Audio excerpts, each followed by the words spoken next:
धन्यवाद सभापति महोदय। मैं अपने संसदीय क्षेत्र के महत्वपूर्ण समस्या पर आपकी ध्यान आकर्षित करना चाहूंगी। 100 रुपीज। निश्चित ही मेरा पूरा संसदीय क्षेत्र आदिवासी बहुल है और आदिवासी बहुल होने के साथ साथ वहां बहुत सारी समस्याएं आज भी निरंतर बनी हुई हैं।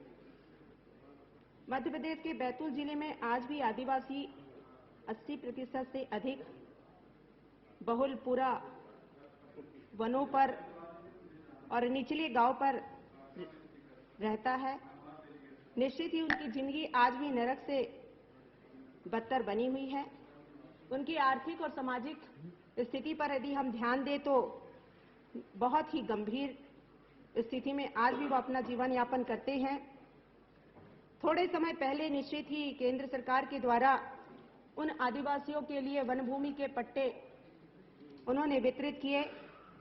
यह कदम निश्चित ही सराहनीय था, लेकिन उसमें थोड़ी सी परिवर्तन की आज भी आवश्यकता है, क्योंकि जो वन भूमि के पट्टे उन्हें मिले, उन पट्टे और उस वन पे वह यदि अपनी जमीन का काम, यदि वह खेती का, कृषि का काम करते हैं, तो उनके पास में निश्चित जितने पानी की आवश्यकता उस भूमि को होनी चाहिए, आज भी उनके पास में वह बंजर भूमि पर पानी की कोई ऐसी सुविधा नहीं है।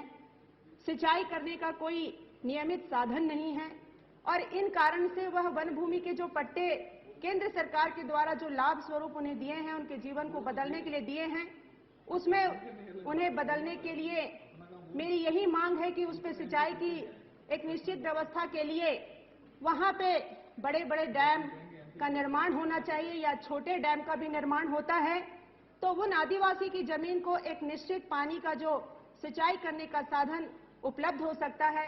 और निश्चित ही सिंचाई के लिए एक और भी मूल आवश्यकता होती है, वह विद्युतीकरण की है, क्योंकि निश्चित ही आज डीजल की जो कीमत है वो आदिवासी लेने में समर्थ नहीं है।